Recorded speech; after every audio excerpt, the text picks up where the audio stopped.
Buenos días.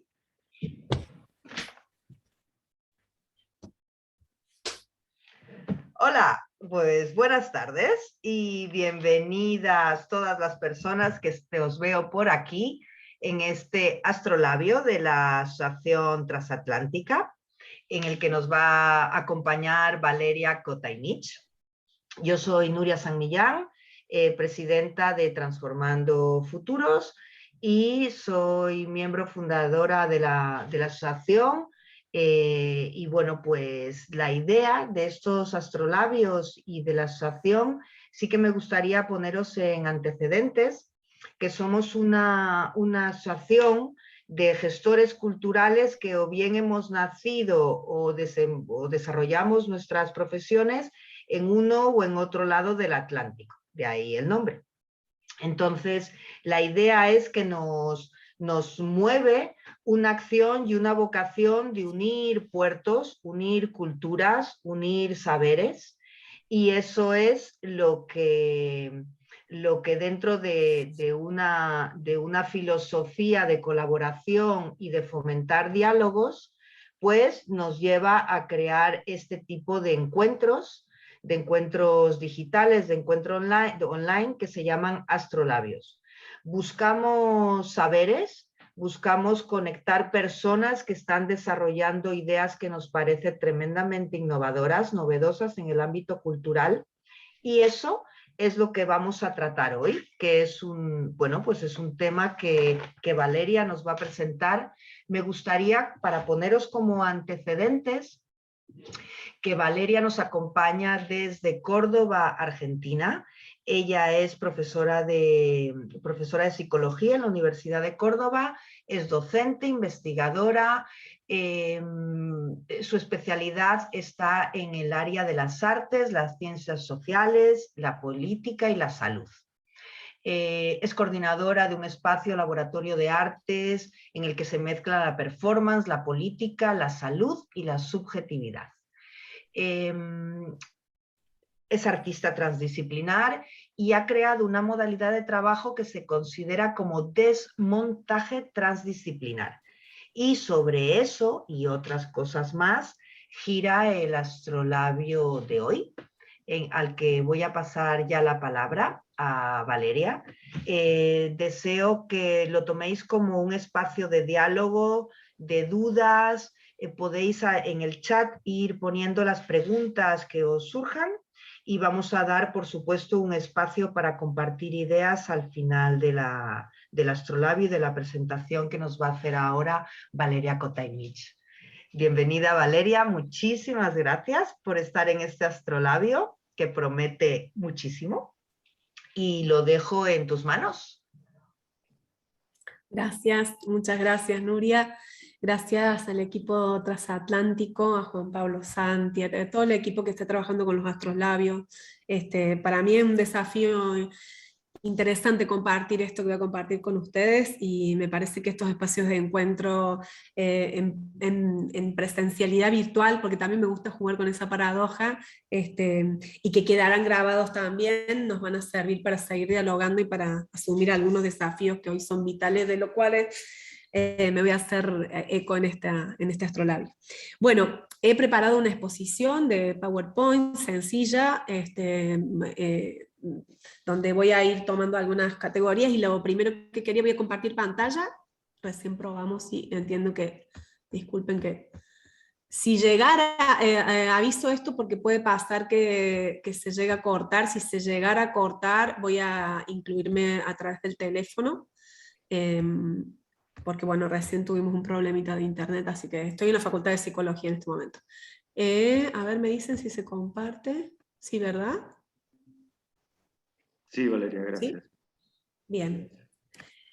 Bueno, la propuesta es una propuesta de reflexión y diálogo, y quería sintéticamente plantearles de dónde viene, porque creo que así se va a poder entender algunas categorías que parecieran complejas y no lo son, y tienen su historia.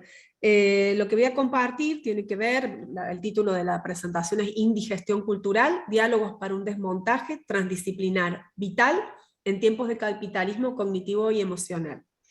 La primera frase, en realidad yo le he tomado de un libro que me impactó del año 2002, de Mónica Lacarreo, que era una compilación de artículos sobre gestión cultural, ya voy a contar algo sobre el tema, y la procedencia en realidad de las reflexiones que voy a compartir vienen de cuatro instancias. Una es una tesis de doctorado en artes, donde trabajé puntualmente sobre la gestión cultural y su presencia en el capitalismo tardío y su emergencia en la década de los 90 a partir del análisis de un caso, que es el caso del Teatro Independiente de Córdoba, Argentina, y lo que sucedió en ese campo particular de prácticas artísticas, en parte en relación con la gestión cultural y en parte en relación a otros procesos.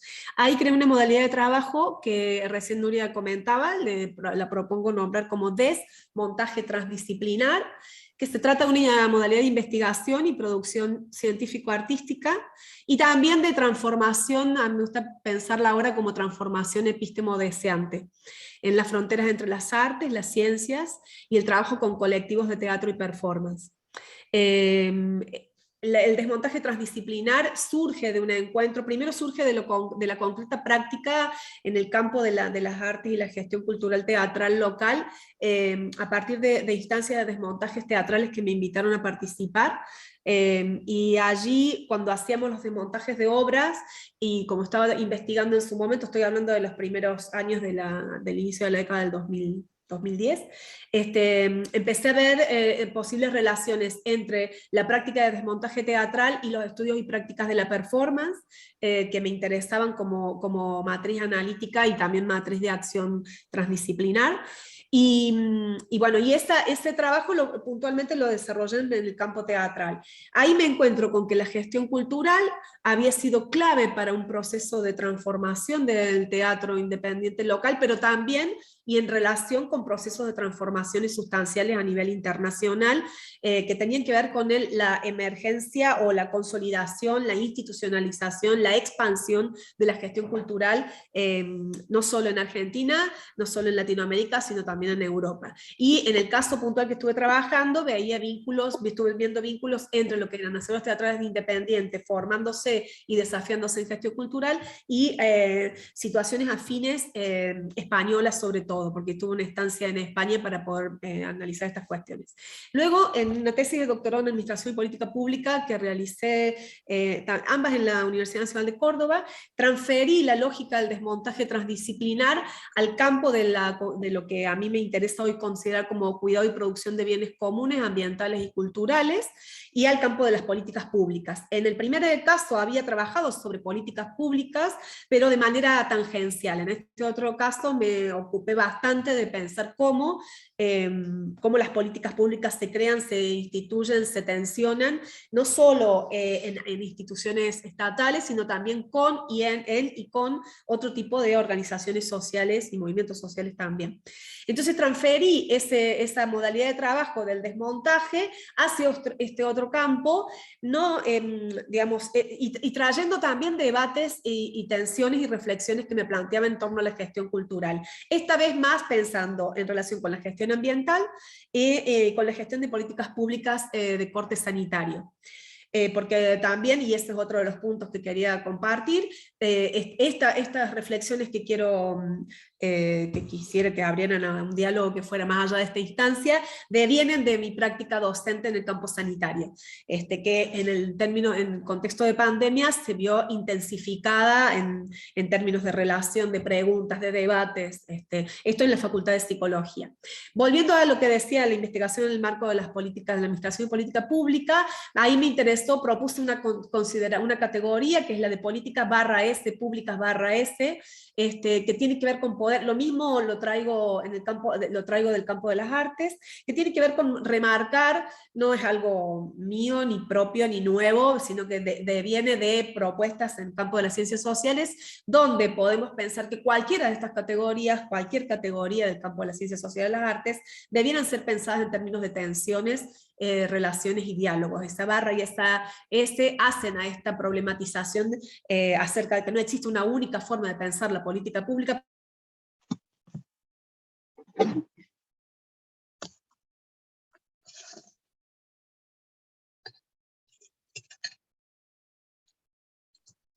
Parece una obviedad lo que digo, pero no lo es en el tapete, que cuando hablamos de gestión cultural, cuando hablamos de políticas públicas, cuando hablamos de artes, siempre hablamos de tensiones epistemológicas, políticas y poéticas. Y luego también, a mí me interesó mucho, que también lo ligo al campo de la gestión cultural, la noción de proponer una noción de cuidado y producción de bienes comunes ambientales y culturales. Después, yo voy a hacer... Trabajo siempre en espiral, o sea, voy a volver a repetir algunas de estas cosas en un ratito, y cuando repite estas cosas van a ver que amplío algunas cuestiones. Y en este caso hablo del cuidado y producción como un par dialéctico indisociable, porque no solo en las políticas de cuidado de personas y de bienes comunes estamos pensando en cuidar lo que existe, sino en ese proceso performativamente lo estamos produciendo.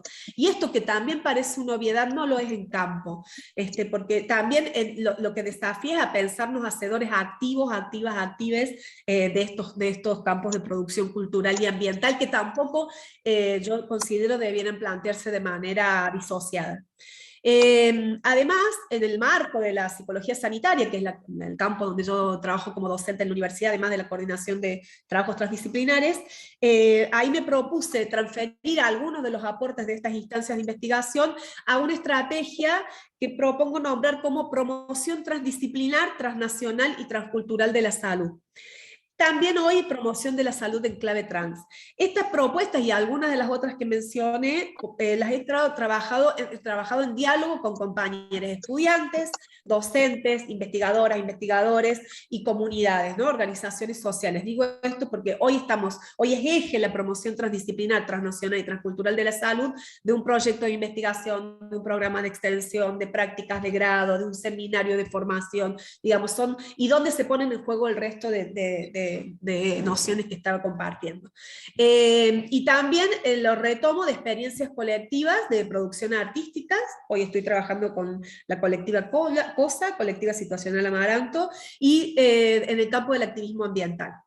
Entonces, de allí estas nociones que estaba marcando es que me parece que las considero como desafíos para nuestro campo puntual o nuestro métier de hoy, que es algunas cuestiones indisciplinadas y de desmontaje de la gestión cultural. Le hablo a propósito de esta idea de la indisciplina, porque la transdisciplina la considero como la relación entre los saberes y experiencias disciplinares del campo de las artes y las ciencias y algunas otras disciplinas corporales, los saberes y experiencias no disciplinados e indisciplinados de personas, colectivos y movimientos sociales. Digamos, hay una noción de transdisciplina que me interesa promover en cada instancia que me muevo para poder pensarla no solo al prefijo trans, que en definitiva el prefijo trans supone movimiento entre, ¿sí? Movimiento entre océanos, movimiento entre instituciones, movimiento entre disciplinas. En ese entre me interesa promover el habitar y el ser conscientes de que producimos conjuntamente y no solamente quienes ocupan lugares hegemónicos ni disciplinares. En relación puntual con las reflexiones que me interesaban con la gestión cultural, quería partir de dos nociones que son bastante controversiales hoy, que son las de antropo y capitaloceno, que están asociadas al cambio climático y a la destrucción masiva que el capitalismo ha generado de ecosistemas terrestres y marinos y de otro tipo de biodiversidades, e incluso más allá de la planeta Tierra, destrucciones que están, o riesgos de destrucciones a nivel de lo que son los desechos espaciales. Yo no sé si también somos conscientes de que además de estar generando islas de basura en los océanos, estamos también generando una suerte de basura espacial casi muy, muy, muy difícil de manejar, aún fuera del planeta Tierra. Digo esto porque hemos llegado, los seres humanos, ¿no? Y con esto tiene que ver el antropo y el capitaloceno, a generar lo que algunos intelectuales, y voy a usar la época aquí en la Universidad Nacional de Córdoba, los estudiantes nos invitan permanentemente a que hagamos uso de la E para poder trabajar bajo lógicas de equidad de género. Quienes venimos de generaciones anteriores, es todo un ejercicio, y a mí me interesa desafiarme en ese ejercicio también fuera de la Universidad de Córdoba. Decía que antropo y capitaloceno tiene que ver con, estas nociones tienen que ver con la huella geológica que los seres humanos estamos dejando en el planeta Tierra, al punto tal de poner en riesgo la sobrevivencia supervivencia de nuestra especie y la del resto de las especies. El planeta no se va a acabar por nuestras acciones, pero sí probablemente nos podemos llegar, y algunos dicen nos podremos llegar a extinguir, está en peligro de extinción, no solo especies animales y vegetales, sino también los seres humanos. Y estamos viviendo situaciones horrorosas, no solo, digamos, digo, por decir solo un ejemplo que es bastante afín a todos los continentes, estamos pensando que hay más de 80 millones de personas refugiadas, devenidas de las lógicas capitalistas, de guerras injustas, de guerras horrorosas, y la destrucción masiva de ecosistemas que van acompañando estos procesos de desplazamiento, de un momento de la historia de la humanidad bastante doloroso, que además tuvo su corolario con la pandemia del COVID-19. Bueno, para recordar una noción que seguro para ustedes, para todos de algún modo la conocemos, pero para recordar, cuando hablamos de capitalismo, porque el antropo y el capitaloceno están ligados directamente al modo de producción y subjetivación capitalista, hablamos de una acumulación de pocos para pocos, basada en la explotación de las mayorías y el extractivismo de aquello que algunas personas consideran como recursos y algunos nos posicionamos en considerar como bienes comunes. También hablamos de estos procesos de contaminación y de destrucción de la biodiversidad. También hablamos de procesos de manipulación de creencias en favor del consumo, de inequidades sociales, étnicas, de género, que generan sufrimientos y malestares, enfermedades múltiples de las mayorías, y millones de personas refugiadas, como decía recién,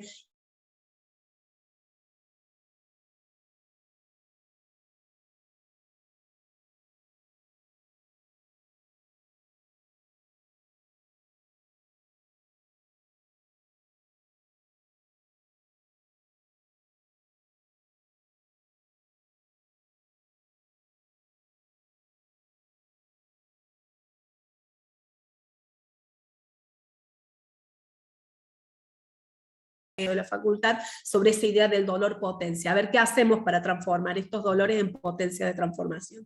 En su vertiente cognitiva, cultural, y me gusta agregar, y de la fe, el capitalismo se basa en la acumulación de, digamos, en la reproducción de estas lógicas de acumulación, en esto que podríamos diferenciar como producción y gestión cultural de conocimientos, ¿sí? De información, asociadas en muchas ocasiones a la mercantilización, y hoy también podemos hablar de la monetarización de la vida cotidiana, la vida privada, las identidades. En algunos casos, lo puse como ejemplo, podemos pensar en cómo esto se transfiere al turismo global insostenible, por eso es un desafío de la Agenda 2030 del UNESCO, el fomentar el desarrollo sostenible. También tenemos quienes hablan de mal desarrollo, como Maristeles Vampa, Enrique Viale y otros intelectuales que a mí me interesan mucho recuperar, digamos, porque estas nociones de desarrollo ambiental, cultural, económico, político traen consigo muchas lógicas de mal desarrollo que silencian, invisibilizan voces, cuerpos, atrocidades, ¿no? Como las estábamos mencionando. Este mal desarrollo, ¿no?, que se ha acelerado sustancialmente, es de corte económico, tecnológico, científico y también artístico. Digamos, las artes participan de estas formas del mal desarrollo de diferentes formas, sin generalizar también las artes como campos de tensión. También podemos pensar que esto está directamente ligado a formas a cambios en los modos de producción, ¿no?, del taylorismo al fordismo, pasamos al toyotismo y a estas formas de producción, y que hoy también se vieron tambaleando con la pandemia, y también, por un lado, tambaleando y paradójicamente reforzadas con la pandemia, ¿sí? Hoy tenemos en Argentina, los movimientos ambientales están trabajando fuertemente para evitar la creación de granjas de cerdos, de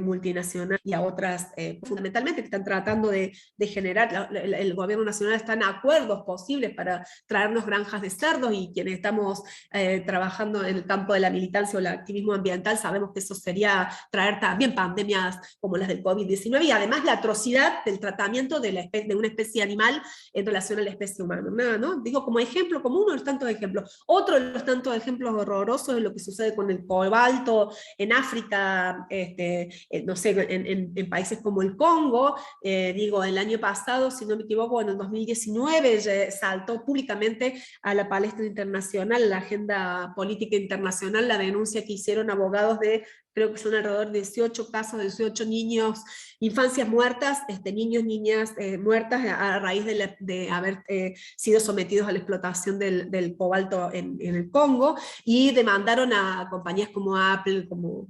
demandaron a los dueños de Facebook, digo, y esa demanda saltó a la palestra porque estábamos viendo una situación horrorosa detrás de nuestros dispositivos digitales, ¿no? Digo, ¿quiénes si no? Hoy nos detenemos a pensar todos esos de producción, donde hay cuerpos, voces explotadas, bienes comunes ante los cuales se han planteado políticas extractivistas, digamos, esta cuestión, yo suelo hacer este ejercicio en las clases del grado, para decir, bueno, pensemos desde la computadora hasta el mismo escritorio, pensemos en cuáles son los procesos de producción y cuáles son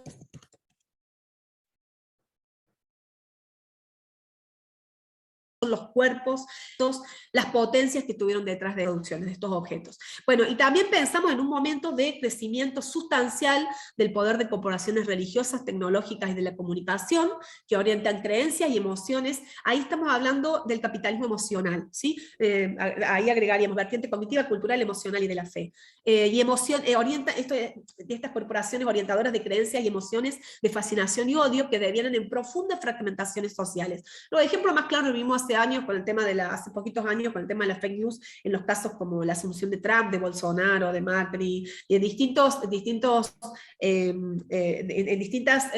campañas electorales donde se hicieron uso de las redes sociales y las fake news para poder fragmentar socialmente y para poder no solo traer votos, sino también, ¿no?, dividir y reinar, por decirlo de alguna forma, con refranes que nos decían nuestras abuelas. Bueno, hay un incentivo además de estas corporaciones de ciertos consumos compulsivos y problemáticos, ¿no? Porque en psicología y en el campo del abordaje de los consumos problemáticos de sustancias se extiende esta noción ya no de adicción, fíjense, sino de consumo problemático, no solo a la sustancia, sino también a la tecnología, y yo agregaría, bueno, podemos agregar acá a todo lo que es el consumo de redes sociales y de estas formas de emociones de placer, odio, fascinación. El placer cabe más dejarlo de lado porque tiene que ver con emociones más primarias, que lo que nos devienen en fragmentaciones sociales. Ante todo esto cabe preguntarse, bueno, ¿y esto qué tendrá que ver con la gestión cultural?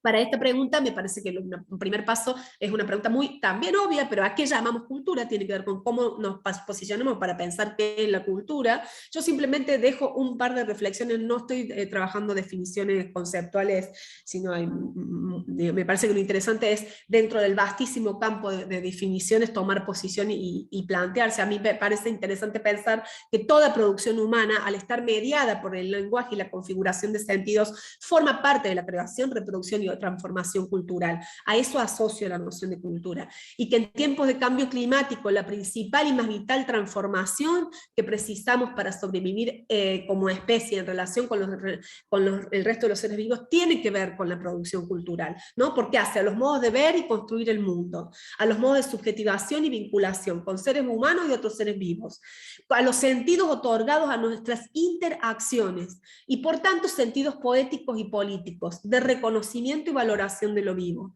a sentidos otorgados a las producciones culturales en general. ¿Las vamos a considerar como recursos empresariales? ¿La vamos a considerar como bienes de mercado? Digo, desde la producción de historias e identidades hasta una producción artística.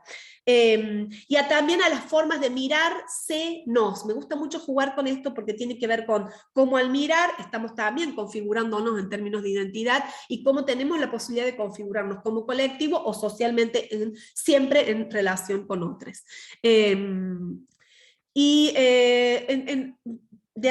Además de estas cuestiones que estaba planteando, me parece que para poder vincular capitalismo y gestión cultural, cabría, y quisiera compartir un par de reflexiones sobre lo que fue mi recorrido por este campo, y tienen que ver con poder pensar cómo en los 80, y sobre todo, recuerdo esto, a mí me interesó mucho la relación entre Argentina y España, porque era la que más conocí de cerca, y de hecho veía encuentros permanentes de gestión cultural, también con Alemania. En un momento me paré a ver relaciones que los colectivos, las compañías teatrales locales tenían con formas de gestión cultural alemanas y españolas. No las puedo poner en el mismo orden porque además la gestión cultural es importante pensarla algunos hablarán de localmente, otros hablarán de local y globalmente, bueno, pero sí en términos de lo que pasa a nivel local, nacional y transnacional. En los mediados de los 90, que fue el periodo que a mí más me interesó, hasta el 2010, lo que asistimos a un gran proceso de institucionalización y expansión de la gestión cultural a nivel internacional, y que yo tuve oportunidad de verlo puntualmente en Córdoba, Argentina. Y a la necesidad de ciertos sectores hegemónicos de formación técnica o de técnicos especialistas para cierto disciplinamiento, en gran parte dentro de las lógicas del capitalismo neoliberal, y en algunos sentidos con la posibilidad de tensionar algunas lógicas hegemónicas. Sí, lo que yo veía en algunas de estas formaciones es la necesidad del disciplinamiento de cuerpos, voces e interacciones. Voy a mencionar dos textos que a mí me fueron muy significativos para pensar la noción de capitalismo cultural y de gestión cultural, aunque no necesariamente el primero estaba directamente ligado, pero sí podíamos ver el juego. Uno fue La Era del Acceso, la revolución de la nueva economía de Rifkin, del año 2000, donde ahí es uno de los lugares donde pude comprender qué es el capitalismo cultural y cómo él lo planteaba, lo planteaba en relación a lo que estaba haciendo para él, revolución en las formas de acceder y producir cultura, en las formas de mercantilizar la cultura, en las formas de generar procesos que devenían inciden en la subjetividades. Otro texto que me parece interesante para compartir, que es del año 2002, el que usé la primera frase, es el de Indigestión Cultural, una cartografía de los procesos culturales contemporáneos, de Mónica Lacarró y Marcela Álvarez, que compilaron una serie de artículos, entre otros un artículo de George Giudice, que a mí me interesó mucho porque hablaba de regiones como Bahía, construidas o consideradas como patrimonios culturales de la humanidad, planteando las contradicciones que eso supone, tanto del lado del cuidado como del lado, y esto lo voy a agregar yo porque no recuerdo si es palabra textual, pero sí tenía que ver un poco con la lógica de destrucción, ¿no? de mercantilización de las identidades, ¿no? Esto, a mí me acuerdo que yo fui a Bahía y a Sevilla en un momento en el mismo año, y vi procesos que me parecían afines con la gitanidad y la bahianidad afrodescendiente, que parecían seguir matrices de mercantilización de las identidades, que invisibilizaban muchos procesos, pero que también potenciaban otros, ¿no? En este cuidado de la historia, mercantilización de la historia, también hay quienes toman la palabra y hacen uso y entran a una escena de la cual se encontraban excluidas.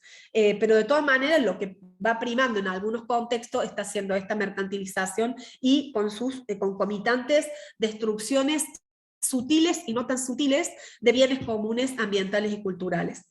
Además, bueno, teniendo en cuenta esta cuestión y otra serie de textos, pero quería sobre todo remarcar estos dos, me pareció importante pensar nuevamente en lo que les decía hace un rato con cualquier categoría, en ver la diferencia entre hablar de una gestión cultural y gestiones culturales en disputas, ¿no? La gestión cultural como un campo, pensar la gestión cultural como un campo de disputa y luchas sociales entre agentes, instituciones, colectivos, movimientos sociales, corporaciones transnacionales, en los bordes y más allá del Estado y el mercado. Se trata de paradigmas en tensión. Y me gustó también sugiero a leer a Paola de la Vega. Puedo compartir algunos materiales, los cuales estoy mencionando después si les interesa, a quienes les interesa me pueden escribir, les comparto, que tiene un texto que habla acerca de la gestión cultural crítica, ¿sí? Cómo poder pensar la crítica de la gestión cultural y la conformación de una suerte de gestión cultural crítica que nos venga a traer reflexiones en términos de políticas y poéticas en las acciones cotidianas. Ahí en ese texto también hay una crítica a las lógicas empresariales a nivel internacional, hay un interesante recorrido sobre lo que Paola en ese y otras instancias trabaja como en base a otros autores también, como la construcción de Iberoamérica como parte de la eclosión de la gestión cultural en los 90 y como parte de las políticas de agencias de la Agencia de Cooperación Internacional y Desarrollo del Ministerio de Asuntos Exteriores español, que iban, yo tuve una beca de esta agencia y veía, así como fui beneficiaria de una beca, beca, a la cual agradezco, también veía cómo estas políticas iban orientando haceres, miradas, decires, y me pasó que cuando estaba trabajando sobre compañías teatrales independientes configuradas como colectivos, cuando viajé a España vi que estos colectivos se habían transformado dentro de lo que es su homónimo al teatro independiente, que es el teatro alternativo español, o lo era por entonces, estoy hablando alrededor del 2003, los colectivos se estaban volviendo progresivamente en empresas, ¿no? O sea, ya se hablaba de empresas teatrales, cosa que en Córdoba, Argentina, no estábamos. Bien,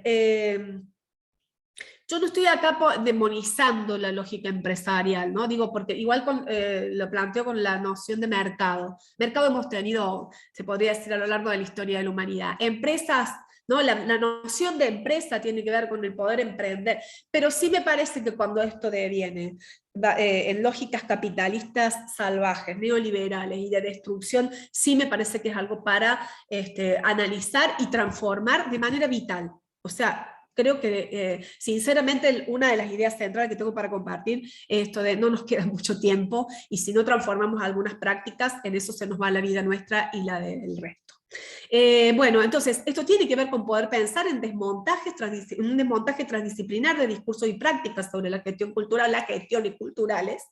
Y también tiene que ver con algunas preguntas que quisiera compartirles. Una es pensar si la producción cultural, como decía hace un rato, la vamos a considerar como recurso bien común, cómo plantear transversalidades a las prácticas de gestión cultural que supongan políticas de cuidado y promoción de la equidad, cómo pensar alternativas. En eso yo sugiero, cuando me encuentro con colegas y compañeros europeos, leer los debates latinoamericanos que son riquísimos,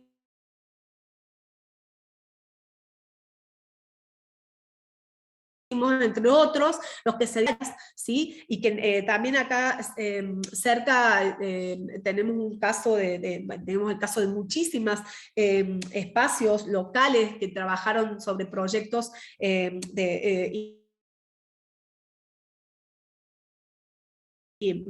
digamos, iniciaciones de los gobiernos de este lema de cultura viva comunitaria. También tengo un texto para compartirles de colegas que han hecho un trabajo riquísimo de relevamiento sobre el tema. Y bueno, y también me interesa pensar como alternativa la promoción y el fortalecimiento de procesos de equidad sociopolítica, cultural, ambiental y de géneros. ¿Cómo estamos con el tiempo? Perdón, Juan, que no tengo a ver si no me tengo que ir de la pantalla. Perdón, Nuria, Juan. Adelante, usted siga. Todavía tiene 15 Bien. minutos llenos. 15, Bien. 20 minutos. Gracias. Gracias. Bueno, en digamos, desafío de desmontar transdisciplinar, transcultural y transnacionalmente, que parece muy ambicioso, pero no lo es,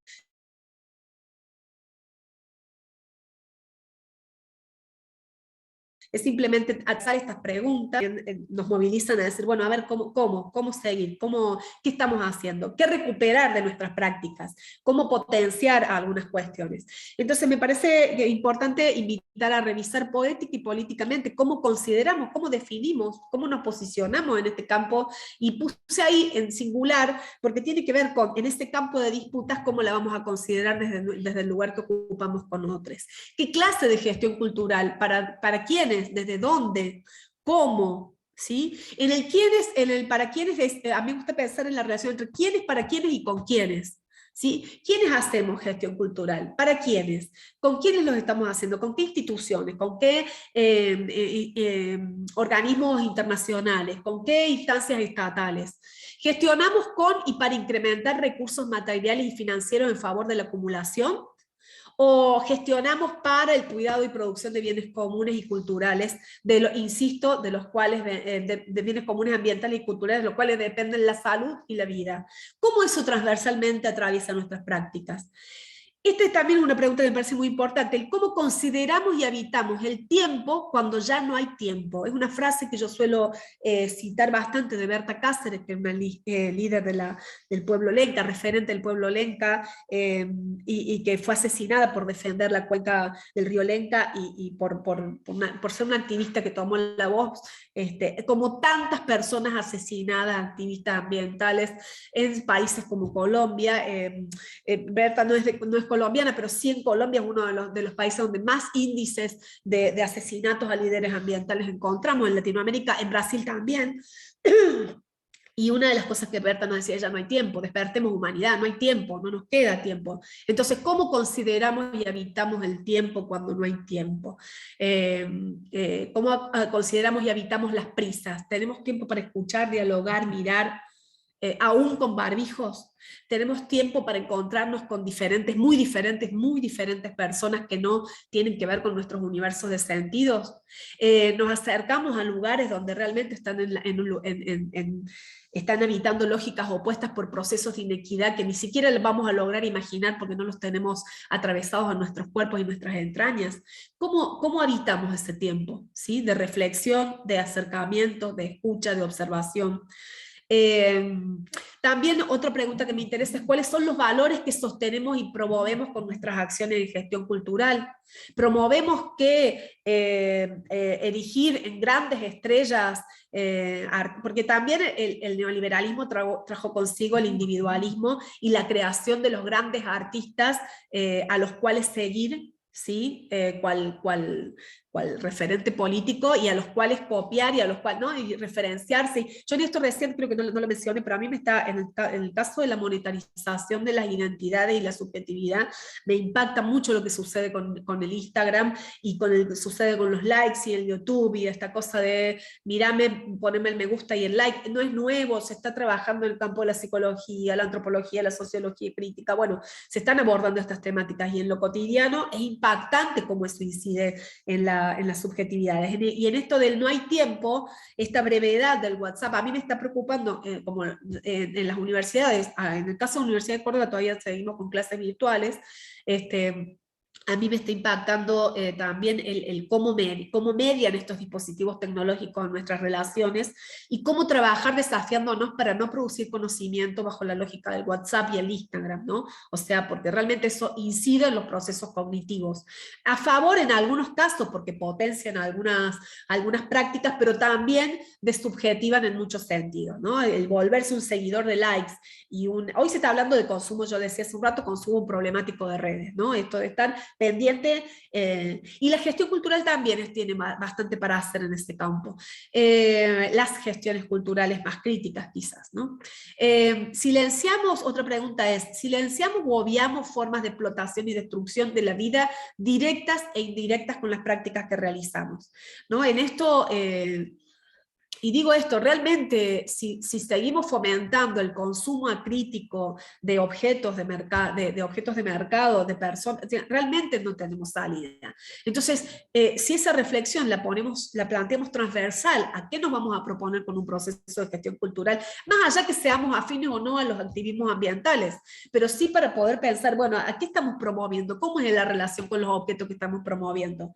¿Somos conscientes de la obsolescencia programada, de los dispositivos con los cuales trabajamos en gestión cultural, que son múltiples?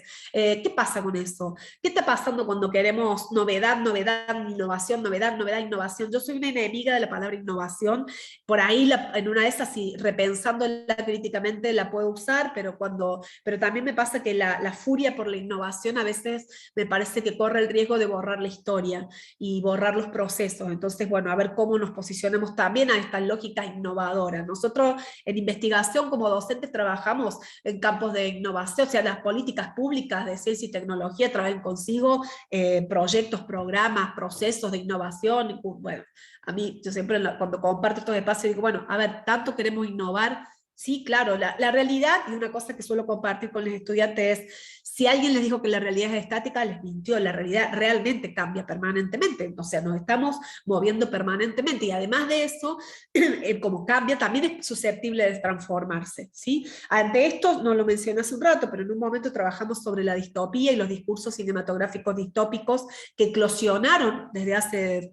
2 décadas, década y media, instalando ya la idea de que nada podemos hacer porque si no es la pandemia, será el cambio climático, si no es el cambio climático serán los extraterrestres, un meteorito, pero esto ya se acabó. Digo, en contraposición con aquellos discursos que se palaban del lado de la utopía. A mí no me interesa trabajar con utopías, también suelo plantear esto, no nos propongamos procesos, en este caso de gestión cultural, que sean utópicos, no reales, pero también sepamos que las transformaciones pueden ser posibles. Ahora, para eso precisamos de formas colectivas de trabajo.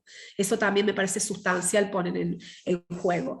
La otra pregunta es, ¿qué gestionamos? ¿Qué está detrás de estas gestiones en cada momento, cada acción y cada recurso material y financiero empleado? Parece, pero también, ¿no? Alguien me puede decir, pero nos vamos a poner a pensar. Sí, porque fíjate que si vos pensás que detrás del cobalto, del coltán, y que vos querés renovar tu máquina, tu celular, y para ser un buen gestor, tenés que dar toda esta cosa tan del perfil de algunas líneas de gestión cultural, ¿no? Bueno, estás contribuyendo a esos procesos. O sea, y realmente estamos contribuyendo a estos procesos, de una u otra forma.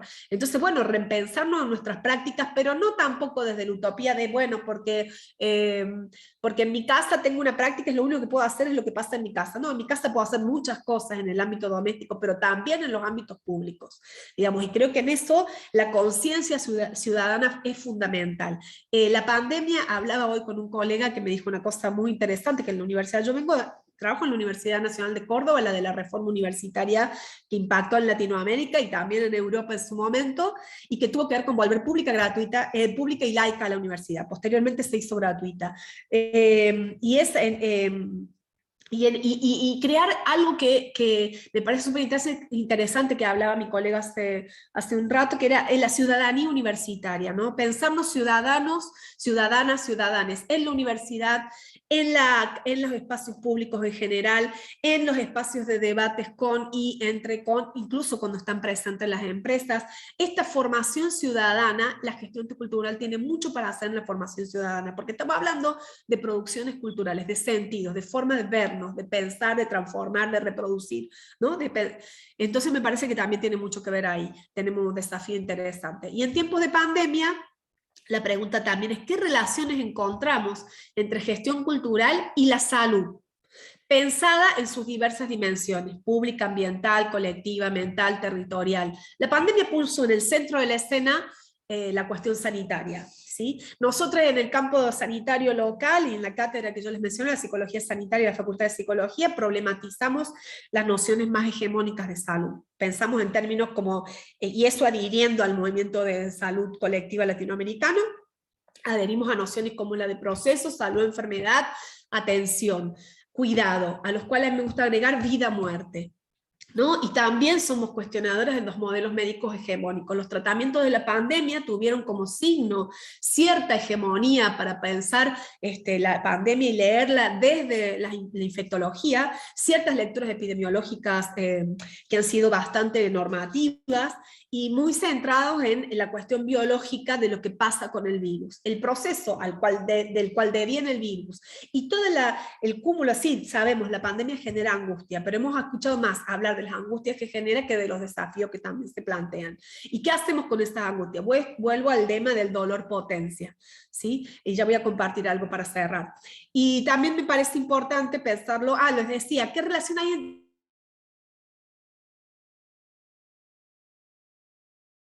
la gestión cultural, penso de lo ambiguo, de lo mental, de lo territorial, ¿sí? ¿Qué pasa con los procesos de desterritorialización en estos tiempos? ¿Qué podemos hacer desde los campos de la formación, de la investigación y de los haceres políticos en gestión cultural?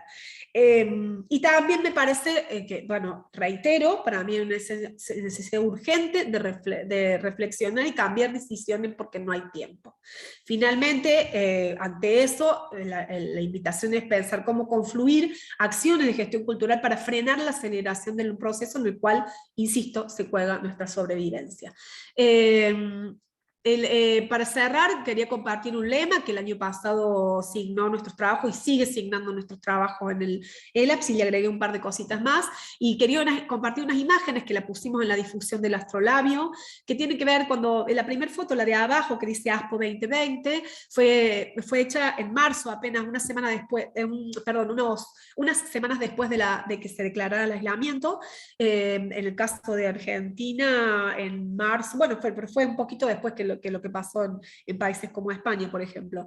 Y yo puse, ahí hay unas lentejas agroecológicas que puse a germinar en aislamiento, porque las semillas cuando germinan en aislamiento, y me pareció muy interesante, son la misma cantidad de semillas sin germinar fuera y las que pasaron por una suerte de aislamiento en tierra o germinado de otra forma, y también las llevé muchas más a un frasco, no sé si lo pueden ver ahí, por aquí, y esto sucedió con las semillas a posteriori, y por eso pensaba en relación a esto, a un lema que tiene que ver con poder pensar cómo brotarnos, y esto lo tomé porque en la Facultad de Psicología realmente aquí tuvo, como en tantos lugares ha pasado, desafíos múltiples, generó muchas estrategias de abordaje de la angustia, había demandas de parte de estudiantes, de docentes, y a mí se me ocurrió que como nosotros no trabajamos tanto la asistencia, sino la promoción de la salud, pensar en cómo proponer qué hacer con la pandemia y qué hacer con el dolor, además de habitarlo, ¿no? Porque creo hace un rato hablamos con un amigo querido esto, ¿no? Hay que habitar el dolor, hay que llorarlo, hay que padecerlo, pero también hay que hacer algo con ese dolor, porque de repente puede paralizar o dejarnos adentro, o también puede llegar a generar esto que tiene que ver con brotarnos en y más allá del aislamiento, para volvernos semillas de otro tiempo que también está haciendo. Y a mí me gusta mucho trabajar el gerundio aquí, porque eso nos invita a pensar fundamentalmente en el movimiento, y que no estamos hablando allá lejos, yo decía recién, no se trata de una propuesta utópica, no, hoy existen en el planeta y generalmente invisibilizadas, o al menos gran parte de prácticas invisibilizadas de colectivos a lo largo del planeta que están planteando otro modo de producción y subjetivación, mucho más del lado del cuidado de la vida y de los cuidados mutuos entre personas. Y me parece que el estar siendo nos tendría que ser como lentes para poder decir, a ver, dentro de lo que está pasando, bueno, ¿cuáles son los colectivos? Tenemos el poder de acompañar procesos de visibilización y potencia porque trabajamos con la producción cultural. Bueno, a ver, ¿cómo nos desafiamos a que nuestras prácticas vayan en ese sentido? Bueno, será una cuestión de opción política, tampoco es algo dogmático, pero sí me parece que es una invitación a, bueno, en esto nos estamos jugando nuestra vida y la del resto. Gracias, estaríamos hasta aquí. Si quieren, abrimos a diálogos, preguntas compartidas. Muchísimas gracias, Valeria. Definitivamente es una temática, varias temáticas las que ha tocado Valeria, que dan para muchísimas reflexiones. A mí me gustaría que, bueno, ante todo, conectar con dudas, con preguntas. Voy a acercarme al chat. En el chat hemos compartido el perfil de Valeria, la información de los astrolabios, y no hay ninguna pregunta de momento. Entonces vuelvo a la galería y bueno, yo sí que me gustaría, Valeria, que, a ver, a mí me apasiona también esto que comentabas de los gerundios, ¿no? O sea, reflexionar pero actuando. O sea, cómo generar estos procesos definitivamente desde la gestión cultural y desde las artes y desde los cuidados que hemos vivido, el apoyo de la cultura, la necesidad de salvaguardar nuestra salud a través de ciertas prácticas culturales, que probablemente una de las cosas que hemos vivido en estos últimos meses, en este año y pico, es volver a los cuidados, volver a reflexionar, repensar cuál es nuestro centro de cuidados, lo que nos conmueve y lo que nos mueve, y a partir de ahí, tú como gestora, como artista y como docente especializada en temas de psicología, me gustaría saber tu opinión sobre si estos procesos que dices que se pueden ir generando de lado y lado, estas conexiones que podemos hacer en redes, estos nexos que definitivamente vamos construyendo de una manera tremendamente hasta íntima, puede ser un Zoom, una red social, un determinado grupo de WhatsApp, de Telegram. ¿Cómo ves lo que nos ha tocado vivir y si realmente se generan prácticas que tú ves que hay procesos de transformación? Por ahí quiero llevar la reflexión y que ojalá que alguien más se apunte. Esto que tenemos todos muchísimas ganas, definitivamente, como no queda más ¿Crees que está ocurriendo? ¿Qué opinas sobre ello? Primero, viste que yo decía, Nuri, recién que me gusta plantear con jóvenes. Les cuento una anécdota. Yo tuve de beca, tuve posibilidad de irme de beca entre mayo y julio.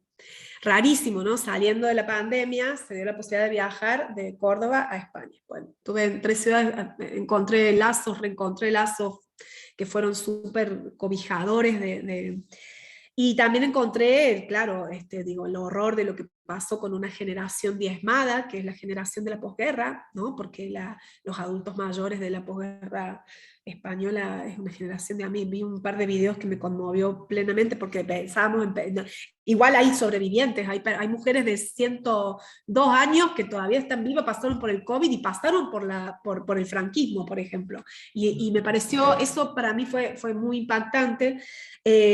También me pareció pero mientras era la primavera española, y mientras venía la primavera española, en Argentina estábamos llegando a la peor situación, a nuestra cumbre y más en Córdoba.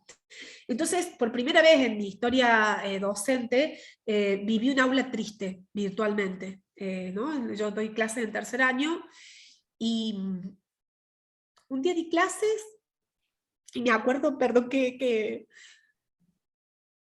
y veía a jóvenes a las jóvenes y a los jóvenes tristes. Y me vino esta tristeza porque también veía...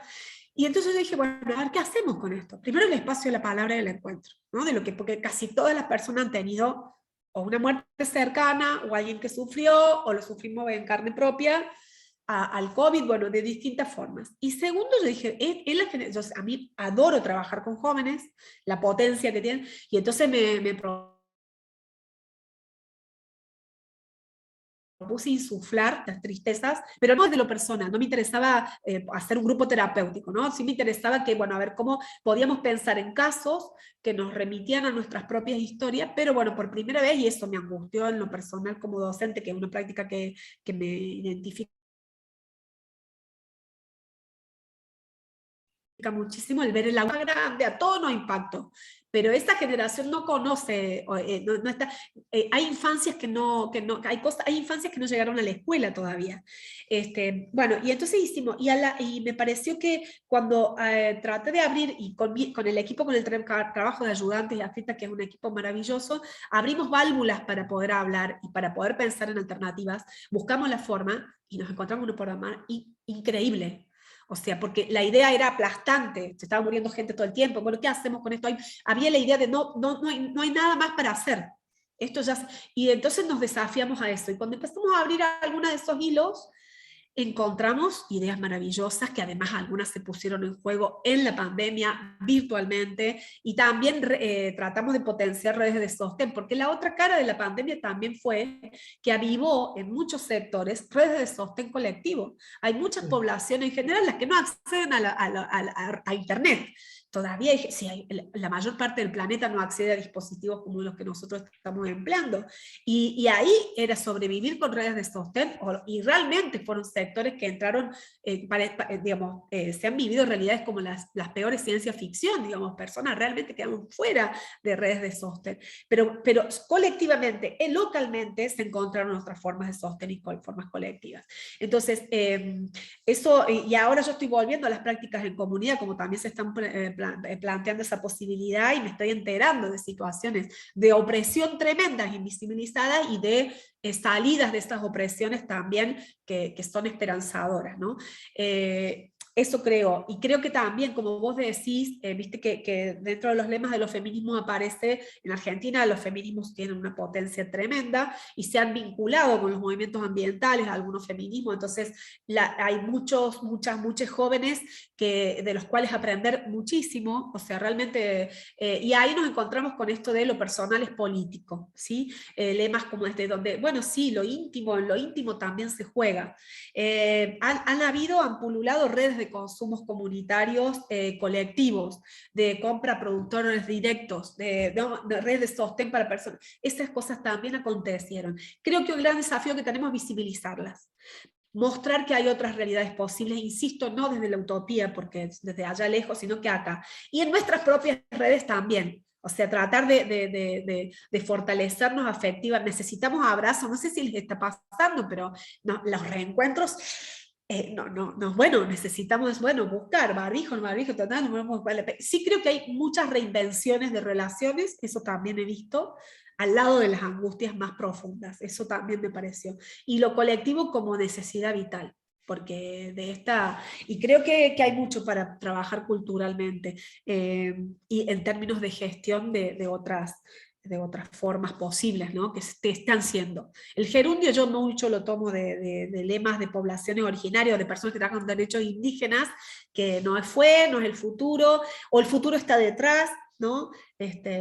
Y bueno, y en general no tienen prensa. Las mejores experiencias están teniendo muy poca prensa. Hay más prensa hoy con el lamentable hecho del volcán, por decirte un ejemplo, que es horroroso lo que está pasando con el volcán, pero con toda la espectacularidad que a lo mejor las redes de sostén que están habiendo con esa situación. Y bueno, ni qué hablar, insisto, ¿no? La visibilización de lo que está pasando y qué podemos hacer concretamente con lo que está pasando en países del Medio Oriente, en países africanos, en países latinoamericanos, donde se viven situaciones horrorosas, ¿no?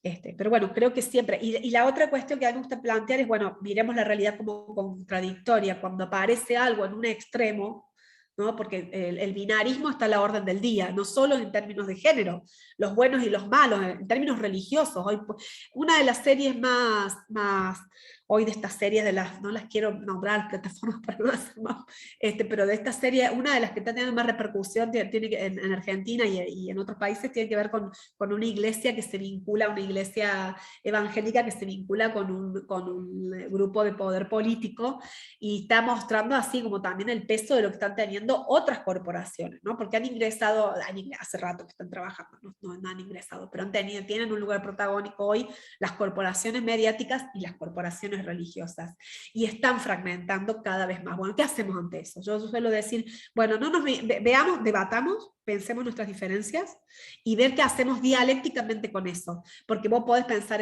voy a tomar un ABC de la psicología de cuando yo me formaba como estudiante. A mí me gusta mucho Melanie Klein. Melanie Klein es la del pecho bueno y el pecho malo, pero algo que yo entendí, yo trabajaba con teatro de muñecos, problemáticas sociosanitarias y ambientales, y entendí que para crear un cuento efectista tenías que poner al malo muy malo y al bueno muy bueno. Ahora, cuando vos querés producir reflexión, tenés que ir acercando esos extremos y poder pensar qué pasa dialécticamente con estas cuestiones. Eso no significa, lo que está, digamos, eso es por un lado para no entrar en lo que en Argentina se considera como las políticas de las grietas, ¿no? Y que las derechas, las ultraderechas están tratando de fomentar a fondo y de generar este odio visceral, cuasi, porque hemos vuelto al macartismo, no sé si ustedes han visto eso, pero a mí me parece por momentos que tenemos esas lógicas que parecían perimidas, no, están en la orden del día.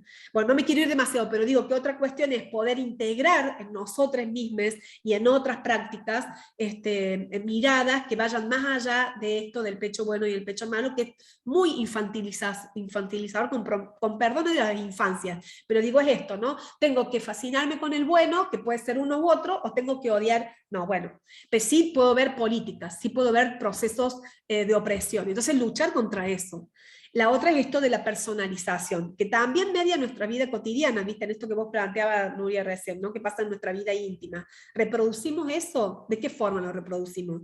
¿No? Nos conviene, es mucho más aliviador poner en esos lugares, porque si no nos genera reflexión, y lo que han hecho, lo que a mí me pasa cuando digo del WhatsAppeo del conocimiento, es meterse en nuestros procesos de reflexión, es cortar procesos de reflexión y de encuentro, más allá que las redes, y esta también tiene que ver con lo que vos decías recién.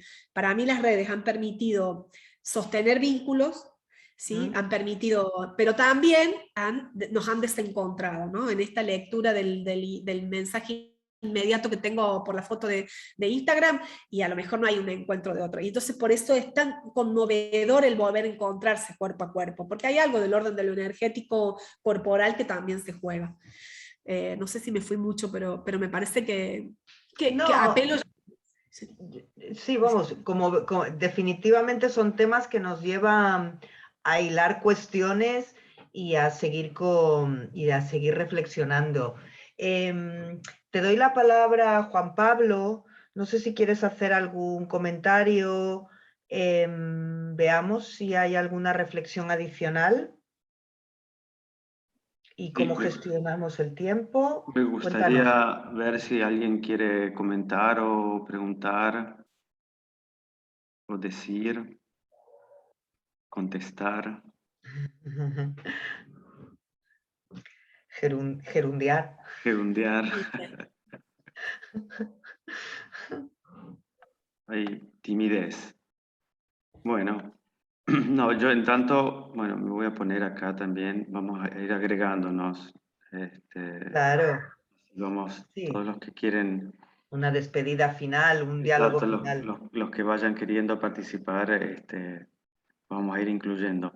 Bueno, en tanto agradecer nuevamente, Valeria, con esta aproximación trans de los distintos elementos y que bueno, nos conocemos desde Córdoba y desde biografías que se han encontrado y el valor de alguna manera de percibir desde lo que podríamos llamar una suerte de periferia del mundo, ¿no? Los procesos de políticas y en particular de la gestión cultural, porque claro, recuerdo que nosotros hicimos el primer curso de gestión cultural en la Universidad Nacional de Córdoba, en la Facultad de Economía, ¿no? O sea, también así inscritos en esos ámbitos y en esas aulas. Y en mi caso tuve la suerte de estar subvencionado con una beca para estudiar gestión cultural internacional aquí en la Universidad de Génova. Entonces, y la red es de gestores culturales, o sea que estamos de alguna manera tocando tal vez algún elemento de fondo de nuestras biografías y modos de ponernos. Por un lado, cuando hablábamos de estos temas en otros momentos, hablábamos, ¿no?, de la gestión de la vida, ¿no?, que más de una vez la Valeria también lo ha nominado y que quería ponerlo en evidencia. Y por otro, la gran dificultad de alguna manera de tener en consideración todos estos elementos con respecto luego al vivir y sobrevivir en nuestro cotidiano, porque claro, no podemos luego abstraernos de lo que uno quiere o pretende hacer. Entonces, un poco también la tensión entre el tener que comer y el tener que pensar y el hacer. Eso era un punto de reflexión que quería compartir y que puede dar un elemento de conversación. Y por otro, tal vez profundizar el concepto del dolor potencia, que creo que nos puede ayudar tal vez un poco más en estos tiempos que estamos viviendo, porque creo que de alguna manera la tendencia puede ser la de volver a querer ser como antes, ¿no? Volver a esa normalidad. Y creo que lo que tenemos que ser es ya post-pandémicos, ¿no? Entonces, el ser post-pandémico, ¿qué significa? Y ahí hay una clave, me parece, también. Entonces, eso es un segundo punto. Bueno, y tenía otro, pero basta, después lo voy a decir. Si me acuerdo. ¿Puedo una cosita sobre lo que decía? En relación con la gestión de la vida, a mí me pasó cuando, bueno, cabe mencionar que usted me dirigió la última etapa de la tesis de doctorado en arte y que les seguiré agradeciendo porque me ha permitido con mucha libertad pensar y retomar cosas que venía trabajando. Y he aprendido mucho en esta relación y también con la red transatlántica, por eso valoro muchísimo que se puedan hacer estos encuentros, aunque a veces nos cuestan un montón de cosas, de desafíos cotidianos como usted planteaba.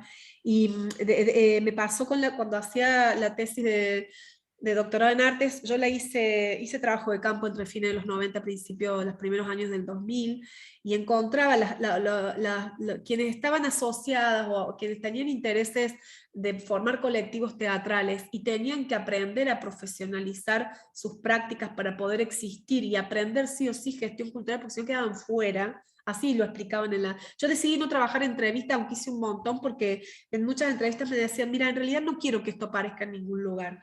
Así que, por más que fueran anónimas las entrevistas, pero tuve entrevistas con gente que lloró cuando me contaba los procesos que les había costado pasar de lo colectivo pasional, que por cierto era bastante indisciplinado y que precisaba profesionalización, pero al volver a pensarse como productores de bienes de mercado.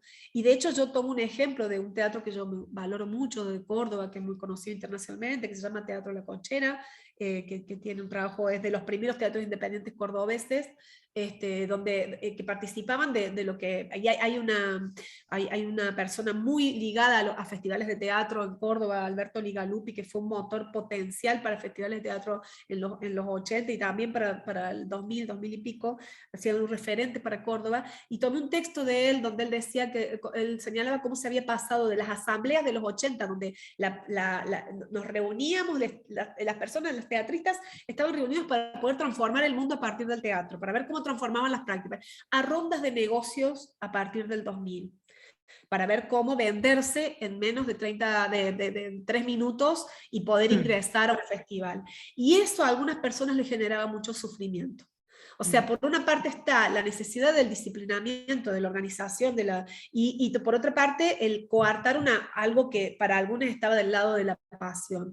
Lo estoy simplificando muchísimo a un proceso mucho más complejo, pero sí yo encontraba que ahí me surgió esto de la gestión de la vida o la muerte, o la gestión de si queremos gestar sufrimiento o queremos gestar deseo de transformación. Y entonces esto que aparece de modo contrapuesto en realidad, al volverlo dialéctico, es bueno, ¿cómo pensamos nuestras prácticas en favor de uno u otro y de formas más complejas? Realmente nos está, y en esto también pensarnos, ahí me vuelvo a Nuria con lo que vos decías, pensarnos y cómo nos implicamos en eso, cómo efectivamente nos incide una práctica de gestión cultural, nos genera sufrimiento, nos genera deseo, nos genera encuentro, desencuentro, cómo se gestan estas formas de interacción. Y por otra parte, perdón, lo otro que dijo, perdón, que se me fue. Ser pospandémicos, toda la idea de ser pospandémicos. El dolor potencia también estaba. El dolor potencia, no, esto es muy importante, porque en realidad creamos esta frase con una colega muy querida española, con quienes también hemos trabajado en prácticas de gestión de lo sanitario, en lo cultural y de producción, con Camila Espinel Ramírez, a partir de una serie de fotografías que les propusimos hacer a Madres de Ituzaingó, que es un colectivo de mujeres de barrio Ituzaingó Anexo, que es un barrio vulnerabilizado de la ciudad de Córdoba, ambientalmente, que fueron mujeres que a principios del 2000 empezaron a verse una y otra. El relato que se suele compartir es esto: nos empezamos a ver con pañuelos, una tenía cáncer, la otra tenía el hijo con leucemia, la otra había tenido un aborto espontáneo en la hija, y así, y se terminaron dando cuenta que era por fumigaciones con agrotóxicos de un campo cercano. Y estas madres de Ituzaingó lucharon con cánceres en sus propios cuerpos. Nosotros hemos invitado varias veces a la facultad a hablar con los estudiantes, hemos tratado de acompañar y potenciar, y una vuelta les propusimos hacer una serie de fotografías.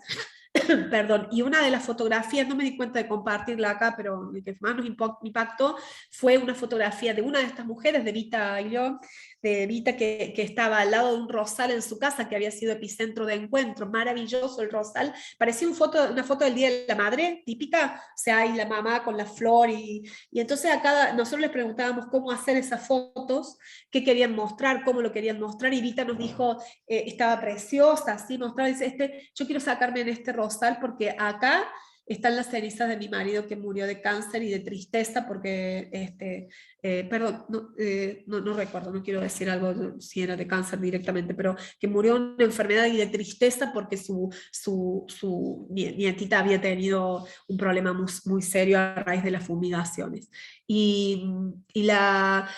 Es que se me hizo así, me quedé conmovida, porque realmente yo recuerdo ese momento que sacamos esa foto, y lo que Vita mostraba era la flor y era lo que había brotado de ese dolor, que fue inimaginable. O sea, nosotros no nos podíamos imaginar lo que puede ser así, y aparte no paran de luchar. Son mujeres que hoy vienen usan barbijos, antes de la pandemia se hacían rondas de barbijos, como las madres de Plaza de Mayo hacen rondas con sus pañuelos blancos. Tomaron el eco y empezaron a hacer rondas de barbijos en la Plaza Central de Córdoba.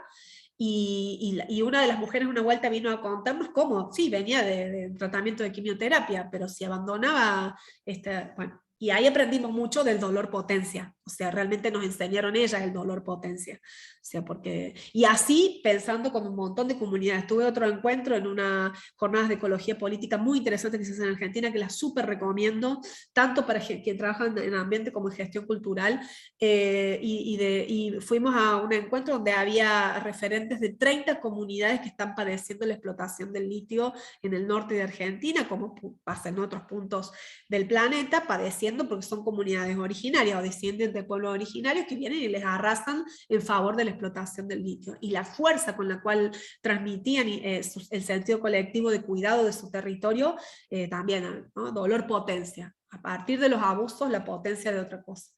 Me parece que hay mucho por aprender de los colectivos, de colectivos que están invisibilizados. Entonces, como también creo que es una tarea de gestión cultural, hurgar, mirar, hacer, ¿no? ver más allá de los velos que el capitalismo nos está intentando ponernos virtuales y presenciales, digamos.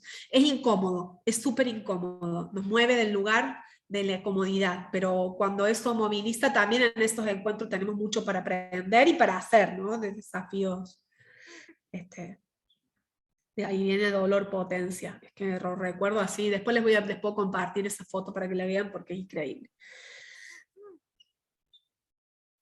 Pues muchísimas gracias. Yo creo que van saliendo, como te pasará, como lo que nos comentabas de que pasa en tus clases, o cuando hay momentos en los que se producen hasta catarsis, ¿no? O sea, cada persona que estamos aquí, seguro que ya se nos viene a la mente algún proceso de los que se activan diálogos que te llevan a activar esta potencialidad de no quedarnos en la negatividad o en el pesimismo o en la posible derivación a enfermedad mental, porque son cosas que también lo tenemos en nuestro día a día frente a los datos, a la crisis climática que nos empuja a que no hay otra manera de ser y de estar que no sea transversalmente para mejorar en algo o nuestro micro o incidir en algo en lo macro. Entonces, todo este tipo de reflexiones, yo creo que, al menos a mí, escuchándote, y te agradezco muchísimo por abrir estas puertas a la mente, a que busquemos otras palabras, creemos nuestras palabras y que las compartamos. Probablemente los procesos de transformación a través de la cultura son unas herramientas de cambio que todavía queda mucho por investigar. En el momento que una persona, aunque esté atravesando una enfermedad, un cáncer, sepa que no va a poder cambiar absolutamente todo lo que le gustaría, pero en el momento que te sientes parte de, hay algo que se activa también. O sea, este potencial que Juan Pablo, que tú lo vivís en vuestros entornos, es lo que intentamos desde Transatlántica transmitir.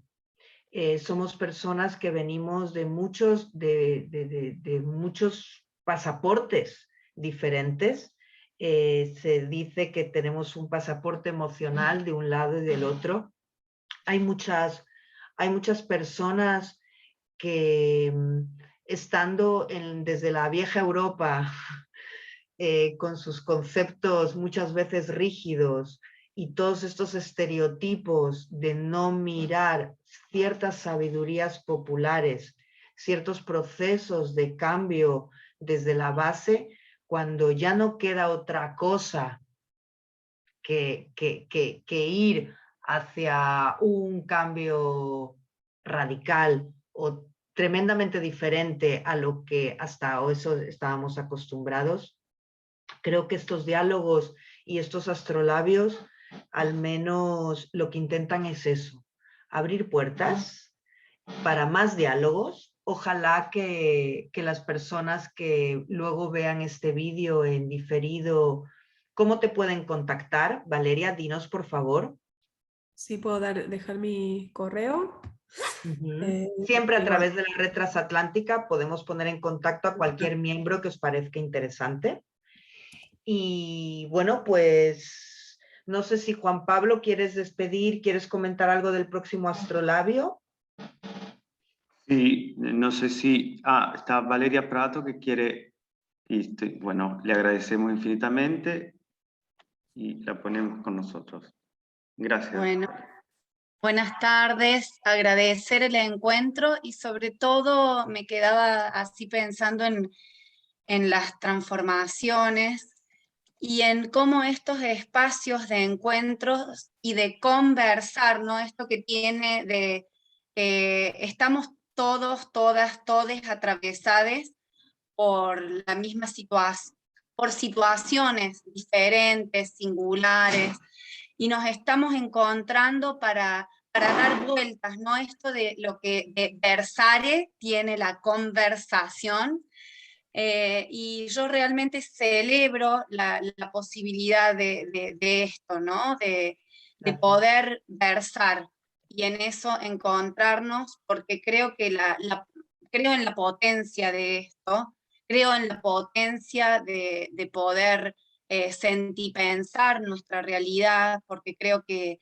en ese hacer hay una misma transformación, como decía Vale, ¿no? En esto de lo performativo, en el hacer y en el desmontaje, y realmente me parece en este tiempo donde ya no hay tiempo, a donde el riesgo es verdaderamente que desaparezcamos como especie, no nuestro mundo, no la Tierra, sino nosotros y nosotras mismas, creo que, bueno, que bien vale la pena desafiarnos a, bueno, a este tipo de cuestiones. Así es que agradecida por el espacio y el encuentro. Qué bien. Gracias. Siempre bienvenida. ¿Puedo decir una cosita? Si puede, porque Valeria es una de las autoras del libro que yo recomendaba de que habla sobre cultura viva comunitaria. Si pudieras, Vale, compartir el título, que lo traté de compartir ahí, no pude, porque yo sugiero que lo vean ese libro porque es fantástico para poder ver esas experiencias. Eso, Sí, perdón. claro, si puedes, Valeria, en el chat poner el título. Claro, y había otra persona que quería participar, ¿verdad, Juan Pablo? Para que le des paso a Sí, Héctor. entiendo que Héctor quiere, así que le vamos a dar paso a él, lo vamos a agregar también Qué a bien. este diálogo. Por supuesto, No sé si me bienvenido, escuchan bien Héctor. ahí. ¿Sí? Disculpa que... Bueno, Hola, Héctor. ¿cómo están? Muy buenos días desde Colombia. Ya he Oh. sido seguidor. Por pura casualidad me encontré estos encuentros y pues realmente yo no estoy en la línea de la gestión profesional, lo mío es empírico. Yo vengo haciendo en una ciudad muy pequeña, bueno, una intermedia en Colombia, se llama Fusagasugá. Vengo haciendo desde el año 2015 un encuentro internacional de fotografía que ha tenido mucho que ver con este proceso de paz que ha sido tan maltratado en este país y hemos logrado a través de estos encuentros de fotografía, de hecho lo llamamos una historia bien contada, y es encontrar estos reporteros gráficos y fotoperiodistas que le cuenten a la gente del común cuál es la realidad, porque ellos han estado inmersos dentro de este proceso de paz y dentro del tema de la misma guerra, del mismo conflicto. Y llamamos una historia bien contada, luego dijimos, se llamó Hacia la Paz, porque hicimos gestión cultural. Y yo, no, si usted le coloca un nombre, porque yo iba a decir, se va a llamar Sin Guerra, y entonces, no, eso colóquele algo que tenga que ver con paz, que eso ahí mismo le dan la plata, no sé qué, bueno, en fin. Y luego hicimos unos encuentros internacionales de mujeres, más que fotógrafas, se llamó, para poder, digamos, mezclar todo esto y lograr esto en el tema de la región. Lo que hablabas hace un momento es todo lo que ha venido pasando con lo que nos vendieron de las industrias culturales y creativas. La cultura, el desarrollo cultural más bien en este país, se ha estancado porque todo se enfiló a ver cómo me formalizo y a ver qué hago, a ver si me dan plata.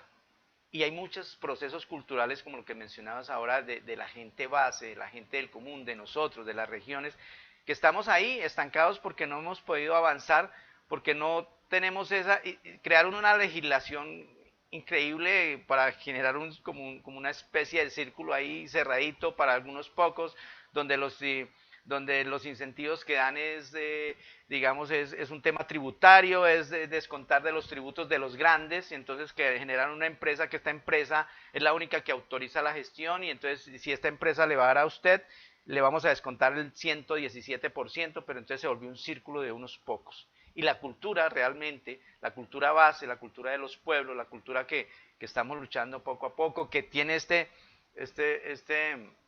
definición que das de ese sufrimiento que a veces uno tiene. Nosotros, por ejemplo, vivimos en una región que tiene el páramo más grande del mundo, es la fuente hídrica más grande del mundo, la fábrica de agua, donde está amenazada por el tema de los cultivos, de todo, y hemos tratado de mostrarle algo al mundo, decir, oiga, defendamos esto, pero es muy difícil realmente. La gente no lo siente porque tenemos momentos de necesidad. El cultivador necesita seguir cultivando y necesita seguir, o necesita, no se culturiza y termina invadiendo más páramos, gasta más agroinsumos, más tema. Entonces es un poco la gestión cultural en este país bien maltratada, y más que nos vendieron esa falacia de que las industrias culturales y creativas nos iban a salvar a los artistas, íbamos a ser los grandes beneficiados. Pasaron 4 años donde no pasó nada. Creo que en España inclusive ocurrió lo mismo, nos vendieron la idea de las industrias culturales y creativas, y en eso estamos. Nunca lo entendí, yo siempre que he participado en 1000 conferencias de industrias culturales y creativas y siempre pregunto, porque no entiendo cuál es el objetivo. Y finalmente, de trasfondo, pensaría yo que el único objetivo de estas industrias culturales y creativas es coger la cultura base, la cultura de la gente, los que creamos cultura a diario, porque la cultura a diario se va creando, y comercializarla y convertirla en un negocio de pocos, de la artesanía guayú, que sea un negocio de pocos y que cada quien tenga su licencia y no pueda intervenir, no pueda hacer, en fin, una locura. Pero bueno, yo aprovecho todos estos espacios y agradecerle muchísimo, porque estos espacios pues por lo menos le abren unos espacios de reflexión y un sentido crítico sobre a dónde vamos.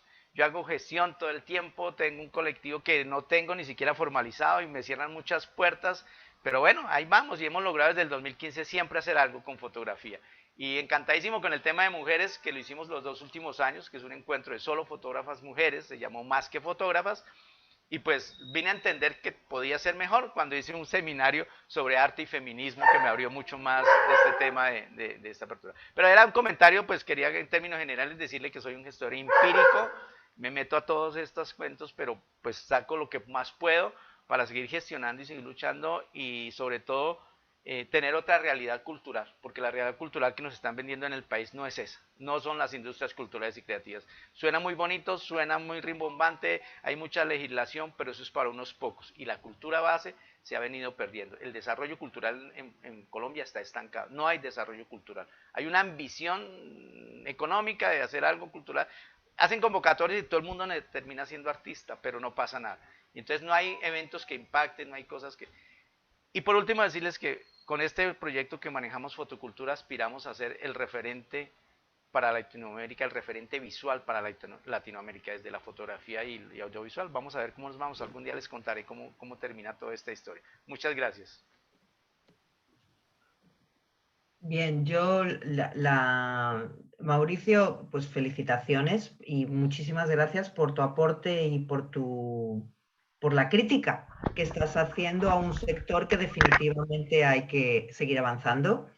Hay miembros de la Asociación Transatlántica que hay una serie de formaciones y nexos que se pueden dar entre gestores culturales formales o informales, que lo puedes ver en Plataforma C, te acabo de ponerlo, hay formaciones gratuitas.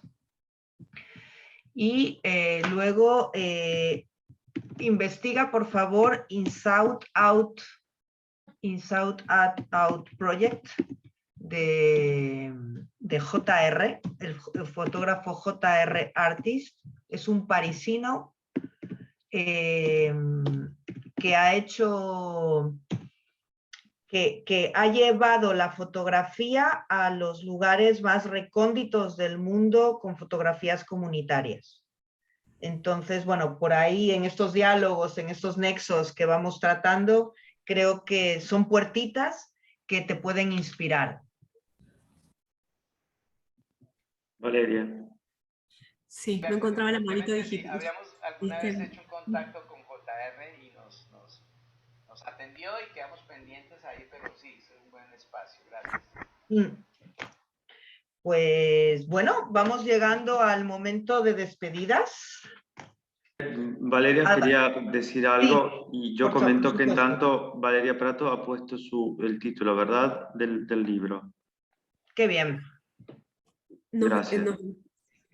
Gracias, vale. Nos encuentra la fotografía, otra de las cuestiones que recordé que quería comentar es, Valeria también formó parte, me parece que esto del encuentro de fotografía y mujeres, Valeria formó parte de una muestra que se llama Marcas de Agua, que hicieron en la población de Unquillo.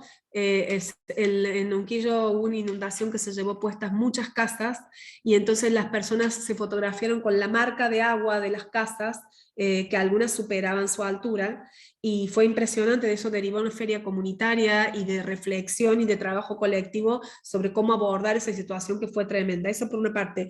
Quería decirlo me pareció fantástico recordar a Colombia. Es un lugar muy potencial para pensar estas cuestiones, y lo que decía Héctor recién, forma parte de políticas transnacionales que están en Colombia, en Argentina, en España, en Alemania, porque forma parte de este sistema capitalista que digo, del principio yo estaba mencionando eso, no perder de vista. Ante eso, a mí se me ocurrió como estrategia la promoción transdisciplinaria, transcultural y transnacional de la salud, pero ante eso hay múltiples estrategias que podemos pensar también, como decía Valeria hace un rato, bueno, cómo en este campo, estas cuestiones transnacionales, y en eso nuevamente agradecimiento a la red transatlántica, nos potenciamos en esos procesos. Quizás es la otra cara de las transnacionales que nos están destruyendo. Eso por una última, y que en Colombia sugiero ver a Paola de la Vega, que es yo creo que está coordinando una maestría de gestión cultural. La sugiero porque es muy interesante sus planteos de gestión cultural crítica que yo mencioné al pasar recién. Si la googlean van a encontrar, dirige, y si no yo paso datos después a quien le interese. Eso nomás. Muchísimas gracias por el encuentro. Muchas gracias. Bueno, gracias. Creo que podemos ir cerrando. Las convoco al próximo Astrolabio, que es el 3 de noviembre, que lo va a coordinar nuestra compañera Dagmar Olivar, y lleva como título Cruzar el charco, prácticas artísticas y culturales desplazadas. Así que estaremos abordando esta cuestión, y en breve espero poder colgar ya este Astrolabio en el canal YouTube de la red. Así estamos iluminando los usos de estos medios, apropiándonos. Bueno, gracias, un fuerte abrazo. Gracias Valeria, gracias Nuria, gracias a quien ha participado. Buenas tardes, buenas noches, buenos días. Nos vemos. Felicidades, gracias.